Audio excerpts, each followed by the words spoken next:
Good morning students. आज हम करेंगे स्टोक्स थ्योरम का proof. If F vector is any continuously differentiable vector point function, F vector हमारे पास क्या है, एक वेक्टर पॉइंट फंक्शन है, and S is any surface bounded by curve C, then this line integral f vector dot dr vector equals to surface integral curl f vector dot n cap ds, where the unit normal vector n cap at any point of S is drawn in the direction in which a right-handed screw would move when rotated in the sense of description of C। कहने का मतलब क्या है, हमारे पास एक vector point function होगा and ये हमारा S सरफेस है, उसके ऊपर यहाँ पर एक हमारे पास नॉर्मल वेक्टर है n cap. Clear, n cap है। देन हमें स्टोक्स थ्योरम में ये रिलेशन को प्रूव करना है, f vector dot dr vector equals to curl f vector dot n cap ds। Clear, now हम मान लेते हैं जो हमारा ये S सरफेस है, clear, let S be a surface, ये जरा जो हमारा सरफेस है that its projection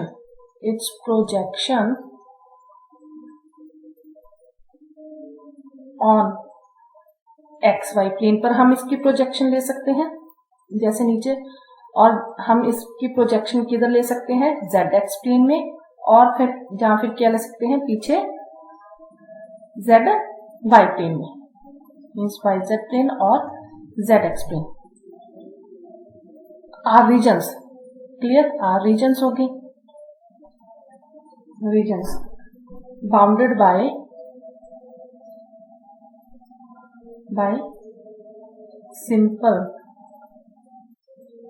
closed curves. Clear, means क्या है, जो हमारा सरफेस S है इसकी हम तीनों प्लेन्स पर, मीन्स जहाँ फिर XY प्लेन, जहाँ YZ प्लेन, जहाँ ZX प्लेन पर उनकी प्रोजेक्शन ले सकते हैं। जैसे यहाँ पर इस फिगर में ली हुई है, इस सरफेस की नीचे प्रोजेक्शन दिस ली हुई है। देन हमारी जो प्रोजेक्शन होगी वो किसी भी रीजन, कोई रीजन बनेगा जो कि 2D में होगा। क्लियर, ऑब्वियसली यहाँ पर XY प्लेन में है तो ये हमारा रीजन ये बन रहा है बी ए, जो हमारा रीजन होगी वो bounded by simple closed curve C. जैसे यहाँ पर C1 है, अगर हम ZY में लेते तो C2 होता, ZX में लेते तो हमारा C3 होता। क्लियर, अब मान लेते हैं Z, let Z equals to fxy be equation of S when projected on XY plane। Clear, and X equals to GYZ be equation of S when projected on YZ plane, and y equals to xzx the equation of S when projected on ZX plane। Clear, हमारे पास means ये तीन तरह की equations होंगी। Now हमने prove करना है this, पहले हम F वेक्टर लेते हैं, let F vector equals to, ये वेक्टर पॉइंट फंक्शन है तो ये होगा F1 i cap plus F2 j cap plus F3 k cap. Clear, then R vector हमारा पोजीशन वेक्टर होता है तो ये xi cap plus y j cap plus z k cap. dr vector हमारा क्या आएगा, dxi cap plus dy j cap plus dz k cap. Clear, तो ये हमारा F vector dot dr vector, ये क्या बन गया हमारा F vector dot D R vector equals to, ये बन गया हमारा F1 I cap plus F2 J cap plus F3 K cap dot with dx I cap plus dy J cap plus dz K cap. ये बन जाएगा F1 dx plus F2 dy plus F3 dz। तो हमारा जो था this side बन जाएगी CF vector dot dr vector equals to होगा vector C F1 dx plus F2 dy plus F3 dz। Number 1। Now curl F vector, curl F vector equals to I cap J cap K cap curl by curl x curl by curl y curl by curl z F1 F2 F3।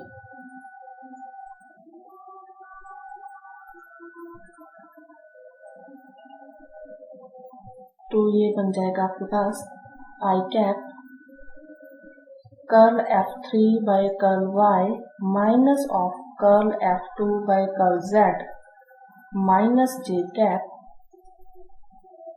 Curl F3 by curl x minus curl F1 by curl z plus K cap curl F2 by curl x minus curl F1 by curl y। Clear? And then n cap. n cap क्या होता है? n cap लेने के लिए late कर लेते हैं, let n cap equals to unit normal vector, unit normal vector makes angles alpha, beta, gamma with the positive direction of x, y, z axis। Clear?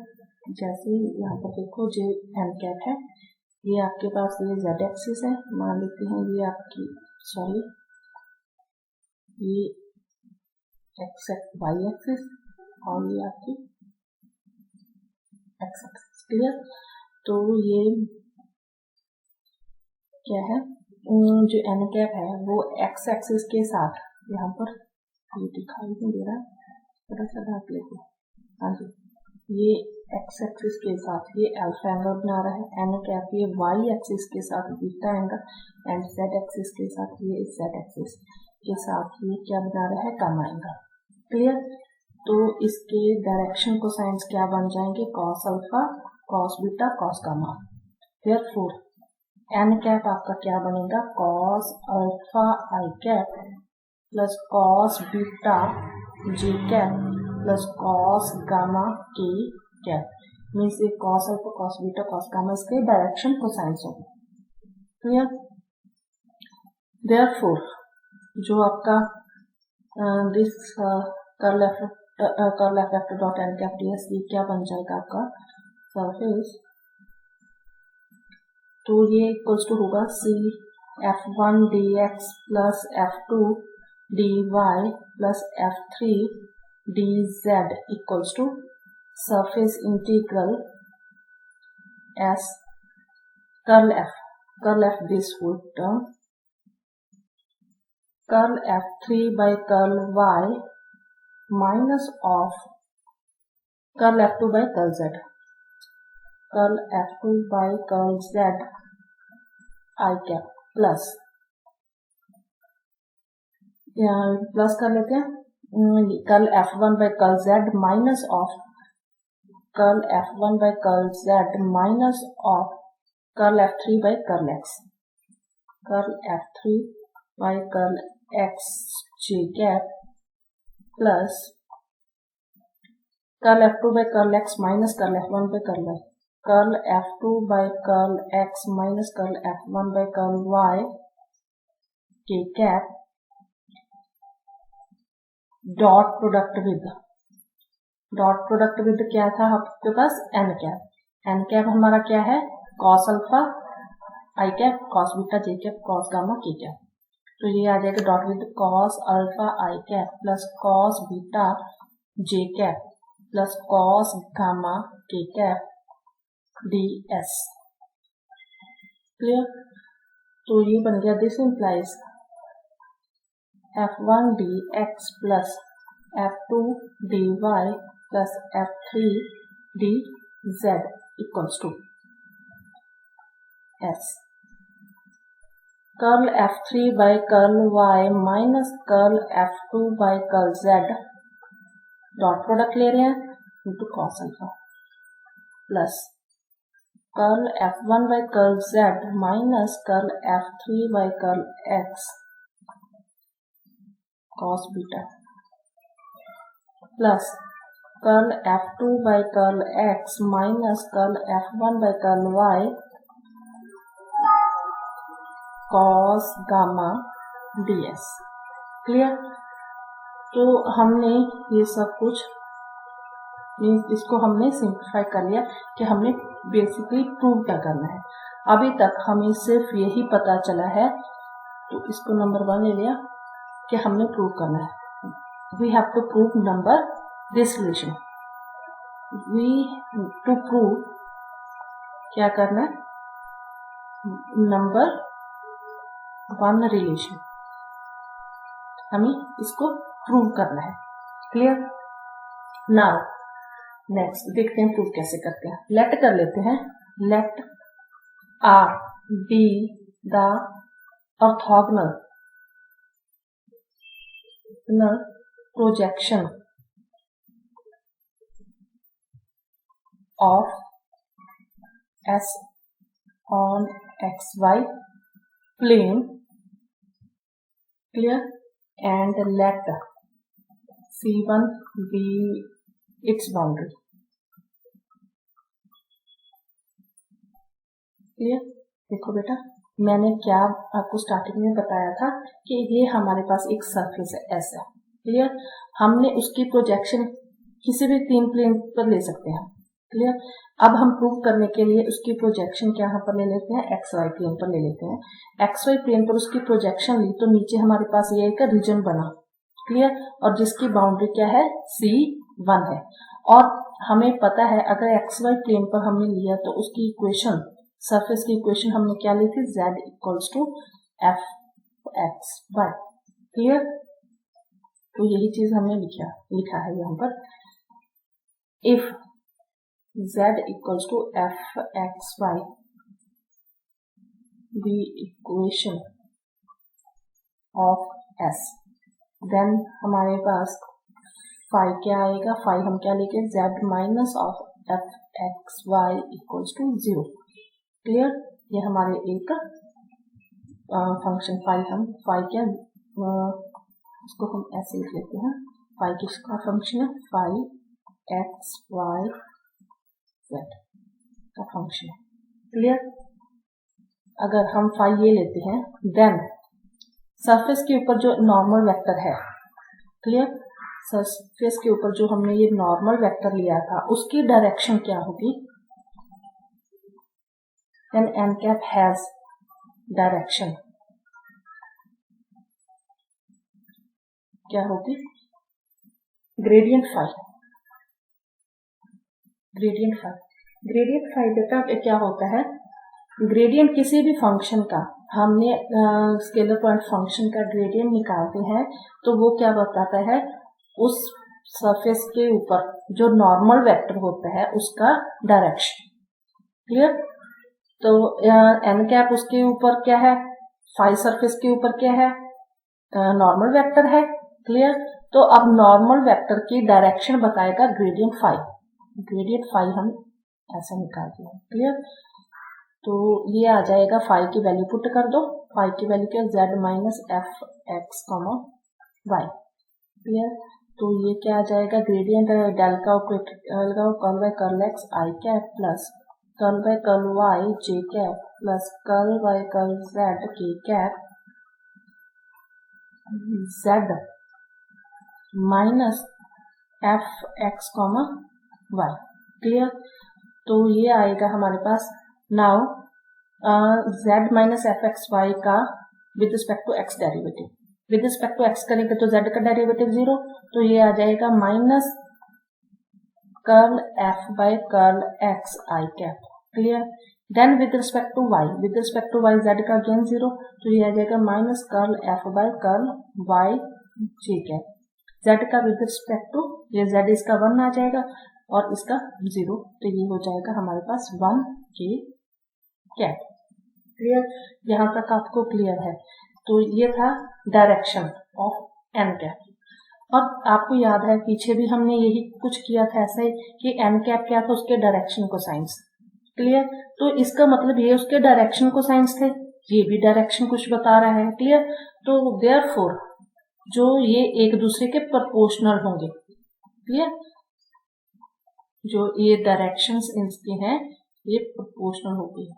तो हम ऐसे लिखेंगे curl F by curl Y equals to cos gamma upon 1। Proportional समझते हो? Means ये भी तो direction बता रहा है, वो भी डायरेक्शन बता रहा है, तो ये सेम चीज ही होगी, एक जैसी, एक तरह से बोले तो ये सेम चीज होगी। इसको नंबर हम ले लेते हैं 2। नाउ हमें ये रिजल्ट्स भी मिल गए। हमने प्रूव क्या करना था, हमें प्रूव करना था दिस। हम इसमें से एक फैक्टर को उठा लेते हैं, क्लियर? इसको हम प्रूव करना शुरू करते हैं, बाकी 2 हम सिमिलर रिजल्ट करके भी लिख देंगे। क्लियर? नाउ हमने उठा लिया। Now see f1 dx equals to f1 xyz dx equals to see f1 xyz की वैल्यू क्या है, fx, y dx plus 0 dy। Clear? Now हमें बाय ग्रीन्स थ्योरम हमारे पास रिजल्ट होता था m dx plus n dy equals to the region R curl m by curl x minus curl m by curl y dx dy। Clear? Now इसके साथ compare करो तो ये आपके पास क्या होगा, ये आपके पास m है और ये m की वैल्यू 0 है। देयरफॉर बाय ग्रीन्स थ्योरम ये आपके पास आ जाएगा over the region R curl n by curl x। m की वैल्यू 0 है तो ये तो 0 हो जाएगा। ठीक है? Curl by curl x of 0 minus curl by curl y of किसका, f1 x y fx y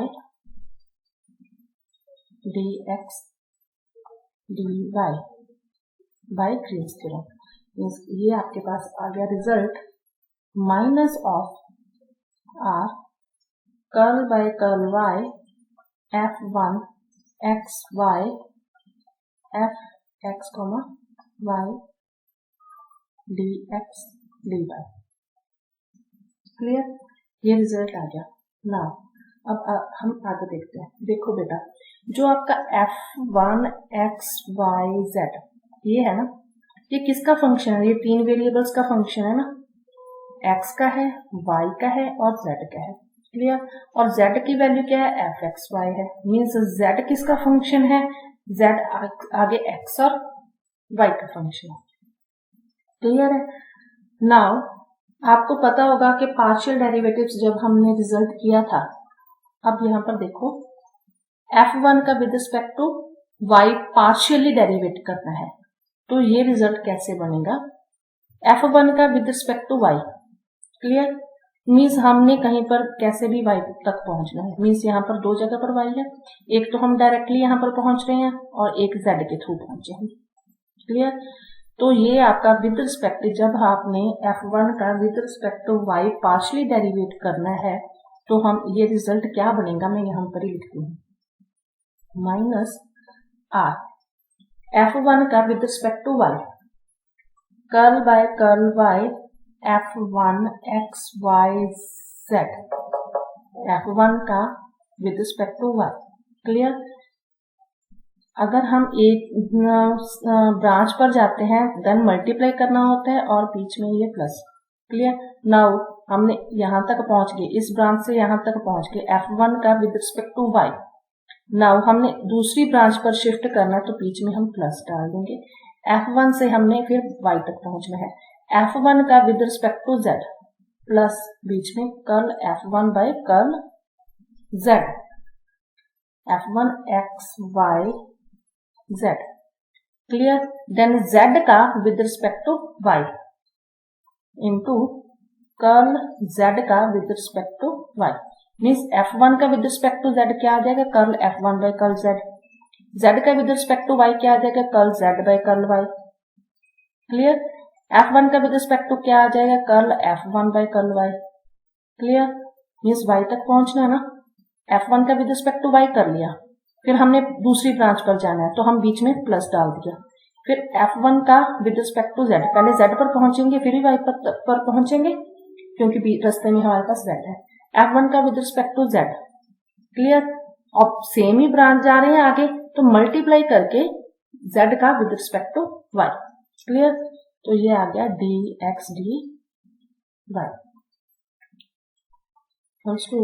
over the region R हम इसको थोड़ा सिंप्लीफाई करके लिख लेते हैं, curl f1 by curl y plus curl f1 by curl z into curl z by curl y dx dy। ठीक है। नाउ एक बात और, z इक्वल्स टू हमारा fxy था। क्लियर। तो हाँ, यहाँ पर हम z की जगह पर क्या लिख सकते हैं, f लिख सकते हैं, तो यहाँ पर हमारे पास क्या आ जाएगा, f का विद रिस्पेक्ट टू y। ठीक है जी। हाँ जी। नाउ नेक्स्ट ये dx dy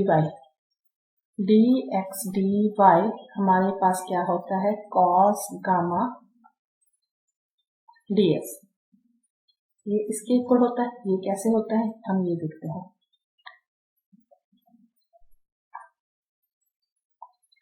यहाँ पर देखो बेटा, जो हमारा ये ऊपर ds सरफेस है, कोई पॉइंट पर हम नॉर्मल वेक्टर दिया था, उस नॉर्मल वेक्टर को कवर करता एक छोटा सा रीजन है ds। क्लियर। अब ये छोटा सा जो रीजन है ds, उसकी प्रोजेक्शन नीचे क्या आ रही है, ये बन गया आपके पास रेक्टेंगल। एक रेक्टेंगल का एरिया क्या है, dx dy है। क्लियर। नाउ यहाँ पर मैं समझाती हूँ आपको, ये आपके पास x ये ठीक है, ये नॉर्मल वेक्टर n कैप, ये z एक्सिस है, ये y एक्सिस है, ये x एक्सिस है। क्लियर। नाउ ये n कैप z के साथ गामा बनाता है, y के साथ बीटा बनाता है और इसके साथ क्या बनाता है, अल्फा एंगल x एक्सिस के साथ। तो हमारे पास n कैप क्या आ गया था, cos alpha i cap plus cos beta g cap plus cos gamma k cap, ये हमारी डायरेक्शन को साइंस। क्लियर। नाउ अब यहाँ पर हमारे पास सरफेस है, जो हमारा ऊपर ds सरफेस है ना, ये हमारा ds सरफेस है ऊपर, इसकी प्रोजेक्शन नीचे आ रही है हमारे पास, इसकी प्रोजेक्शन यहाँ पर क्या आ रही है, dx dy। क्लियर। लेकिन ये जो सरफेस है ये इसके साथ कुछ एंगल भी तो बना रहा है, मीन्स ये आपका ds मान लेते हैं। क्लियर। इसकी प्रोजेक्शन नीचे ये है तो ये इसके साथ कोई एंगल भी तो बना रहा है। ये एंगल कितना होगा, ये एंगल उतना ही होगा जो दोनों सरफेसेस के नॉर्मल वेक्टर्स के बीच में एंगल होगा। क्लियर। तो ये z एक्सिस, इसके जो हमारा dx dy है, इसका नॉर्मल वेक्टर क्या है, जो z एक्सिस के पैरेलल है, और जो आपका ds सरफेस है इसका नॉर्मल वेक्टर कौन सा है, ये n कैप है। क्लियर। और z एक्सिस और n कैप दोनों आपस में गामा एंगल बना रहे हैं, ये हमें पता है। जो मैंने n कैप इस तरफ ड्रा कर लिया, उससे चलो मैं दूसरी तरफ ही ड्रा कर देती हूँ। इसको हम ऐसे कर लेते हैं, ये आपका ds सरफेस है, उसकी प्रोजेक्शन नीचे ये है, क्लियर। इसके ऊपर नॉर्मल वेक्टर क्या है, यह है, और इसके ऊपर नॉर्मल वेक्टर ds सरफेस पर नॉर्मल वेक्टर दिस है, क्लियर। तो इनके बीच में एंगल कौन सा है, गामा एंगल। तो यही गामा एंगल यहाँ बनेगा, गामा एंगल, क्लियर। तो ये गामा एंगल यहाँ पर ये बनेगा, तो इसकी प्रोजेक्शन यहाँ पर क्या आएगी आपके पास। तो प्रोजेक्शन का फॉर्मूला क्या होता है, व्हेन ए वेक्टर प्रोजेक्शन, कहाँ पर लिखा हूँ, यहाँ पर, projection of A vector on B vector क्या होता है। अगर ए वेक्टर है, ये ए वेक्टर है, ये बी वेक्टर है, इनके बीच में ये थीटा एंगल बन रहा है, देन इसका फॉर्मूला क्या होता है, projection of A vector on B vector क्या होता है, B vector equals to A vector cos theta, clear. अब क्या देखो, ये बी वेक्टर क्या है, नीचे वाला, मीन्स ये हमारा dx dy, ये हमारा ds है, इनके बीच में एंगल क्या बन रहा है, गामा एंगल बन रहा है, क्लियर। तो ये हमारा dx dy हो गया, ये आपका ds हो गया कॉस गामा, क्लियर। ये समझ आ गई आपको। अगर फिर भी यहाँ पर आपको समझने में थोड़ी सी दिक्कत हो रही है, तो बेटा मैंने ना सरफेस इंटीग्रल का कंसेप्ट समझाया था, लास्ट पीछे आपको एक वीडियो मिल जाएगी, कंसेप्ट ऑफ सरफेस इंटीग्रल। कौन सी video, concept of surface integral, इस इंटीग्रल, क्लियर।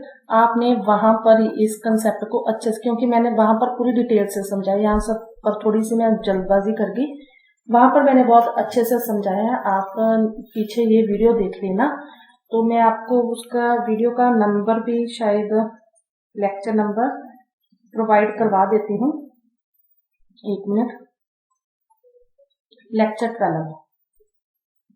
12 इसी प्ले लिस्ट में ना लेक्चर 12 में आपको मिल जाएगा, ठीक है बेटा। नाउ तो ये हमारा dx dy आ गया कॉस गामा, यहाँ पर लिख लेते हैं, चेंज कर लेते हैं, कॉस गामा डी एस हो गया, clear. Now R curl f1 by curl y plus curl f1 by curl z, curl f by curl y, ये देखते हैं, ये पीछे चलते हैं हम, यहाँ पर देखो curl f by curl y है ना, तो हमने ये दो first to second and third term को उठाया, तो ये बन गया cos beta by cos gamma equals to minus of curl F by curl Y. लेकिन हमें तो वैल्यू चाहिए अकेली curl F by curl Y, तो हम माइनस इधर लगा देते हैं, यहाँ पर आ जाएगा, तो minus beta by cos gamma, इसकी वैल्यू आ जाएगी हमारे पास minus cos beta by cos gamma ds, clear. तो ये बन जाएगा आपके पास minus of R curl f1 by curl y cos gamma अंदर लेके, minus of curl f1 by curl z, ये कॉस गामा के साथ cancel, cos beta ds, clear. तो हम ये माइनस अंदर ले जाते हैं, तो ये आ जाएगा हमारे पास R curl f1 by curl z, ये अंदर लेके तो ये प्लस हो जाए, curl f1 by curl z cos beta minus of curl f1 by curl y cos gamma ds, clear.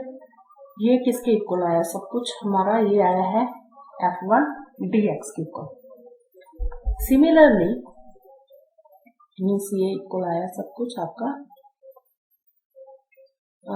f1 dx, similarly f2 dx equals to over the surface S, over the surface S। अगर f1 था तो जहां पर दोनों जगह पर क्या था, आपके पास f1 था, नाउ आपके पास f2 आ जाएगा, क्लियर। और curl x sorry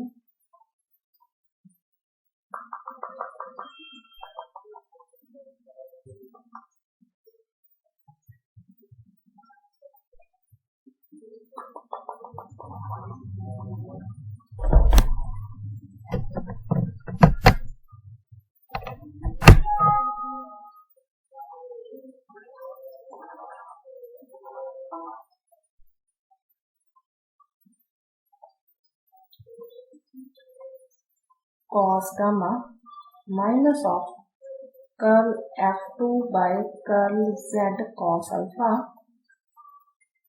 ds and f3 dz equals to curl f3 by curl y cos alpha minus of curl f3 by curl x cos beta ds। Similarly आपने एक को prove कर लिया, दूसरे दोनों रिजल्ट्स ऐसे लिखते हैं। ये नंबर 3, ये नंबर 4, ये number 5। No adding 3, 4 and 5। 3 plus 4 plus 5 f1 dx plus f2 dy plus f3 dz equals to